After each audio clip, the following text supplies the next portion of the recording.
رضویہ میں نظر سے نہیں گزرا، ہو سکتا ہے کہ ہماری نظر قاصر رہی ہو، میں تو کچھ اگر القاء فرما دیں تو میرے لیے اس استفتاء کا جواب آسان ہو جائے گا۔ تو کچھ دیر خاموش رہے، فرمایا کہ تم نے بھی کچھ لکھا؟ میں کہا ہاں حضرت، میں نے اپنے طور پر چند سطریں ابھی لکھی ہیں، مگر اس پر اعتماد راسخ نہیں، اس لیے آپ سے دریافت کر رہا ہوں۔ کیا لکھا؟ میں نے کہا حضرت یہ میں نے شروع کیا کہ ہر مسئلے کو قرآن اور حدیث کی تصریحات سے طے کرنے کا سوال یہ غلط ہے۔ قرآن اور حدیث کی کئی قسم کی دلالتیں ہیں اور اس کی روشنی میں کئی طرح کے اجتہادات ہیں جن کے مراتب الگ الگ ہیں، مگر جو بھی مسئلہ شرعیہ بیان کیا جائے گا تو کتاب اللہ اور سنت رسول اللہ ہی کی روشنی میں ہوگا، مگر ہم اس کو نہ سمجھ پائیں تو یہ ہمارا قصور ہے۔ ہمارے ائمہ نے جو استنباط کیا ہے بے شک وہ اللہ رسول کی طرف سے ہے، ہاں، کہ رسول پاک نے فرمایا علماء امتی، فرمایا اختلاف امتی رحمہ، امت کا اختلاف یعنی مجتہدین کرام کا اختلاف رحمت ہے۔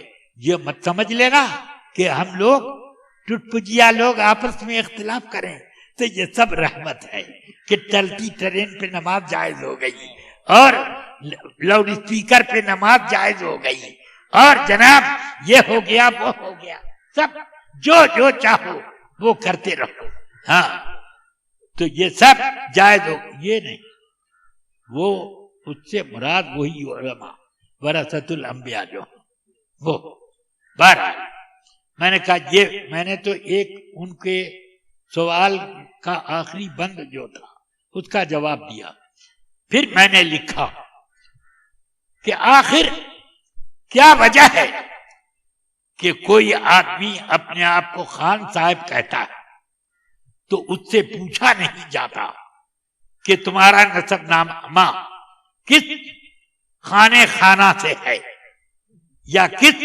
چنگیز خان سے ہے، کس اور ایسی شخصیت سے ہے۔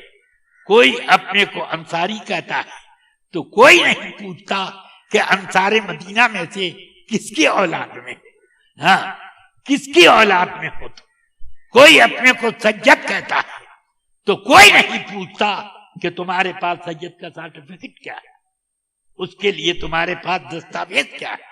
کوئی نہیں پوچھتا اس بات کو کہ تم اپنے کو صدیقی کہتے ہو، عثمانی کہتے ہو، فاروقی کہتے ہو، سب لوگ مان لیتے ہیں، وہی لکھتے ہیں، وہی خطاب دیتے ہیں۔ اور اس میں کیا وجہ ہوئی کہ وہ لوگ اپنے کو قریشی کہتے ہیں تو ان کا قریشی ہونا نہ مانا جائے اور صدیقی ہونا مان لیا جائے، فاروقی مان لیا جائے، عثمانی مان لیا جائے، علوی مان لیا جائے اور یہ نہ مانا جائے، یہ میری سمجھ میں نہیں آتا۔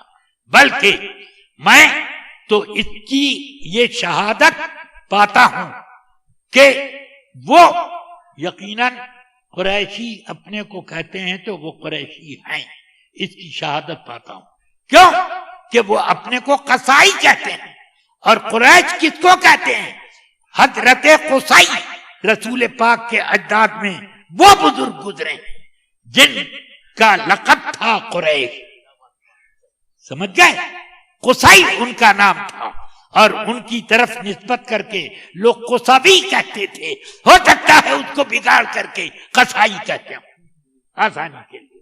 اس لیے میں اس کو مناسب سمجھتا ہوں کہ وہ اپنے کو قریشی کہتے ہیں تو قریشی ہونے سے انکار نہ کیا جائے، مان لیا جائے۔ اور شرع نے عامت الناس کے اطلاقات کا اعتبار کیا ہے کہ یہاں تک کہ لوگوں میں مشہور ہے زبان خلق نقار خدا، تو اس لیے اس کو قبول کیا جائے. اور اس کے بعد میں نے اس پر دستخط کر دیا واللہ تعالی علم لکھ کر گیا حضور مفتی اعظم کی خدمت میں. سارے فتووں کے ساتھ یہ فتویٰ بھی میں نے دے دیا. تو ہر فتوے پر کچھ زیادہ اضافہ کیا یا اس میں تھوڑی سی ترمیم کی.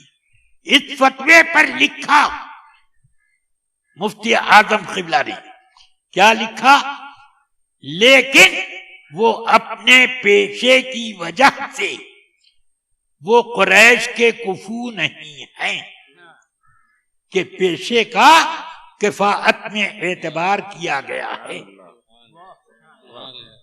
میں نے یہ جملہ پڑھا واللہ تعالی علم الجواب صحیح یہ لکھ دیا، اب دستخط فرما دیا. میں سوچنے لگا کہ الحمدللہ مفتی اعظم کا کتنا بڑا کرم ہے کہ میرے ذہن میں ایک اچھی بات ان کی طرف سے آ گئی. دوسرا کرم، ایک قلم آدھی سطر کا لکھا کہ اپنے پیشے کی وجہ سے وہ قریش کے کفو نہیں.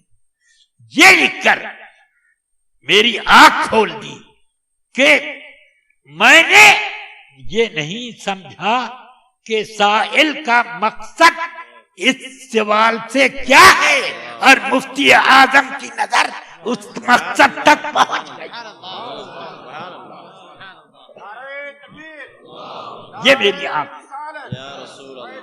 مگر اس مقصد کو بھی سمجھنے کے لیے کچھ آنکھ بصیرت بھی چاہیے نا. تو اس لیے میں نے اسی وقت سمجھ لیا کہ حضور سرکار مفتی اعظم نے سائل کا مقصد سوال پہلے ہی سمجھ لیا.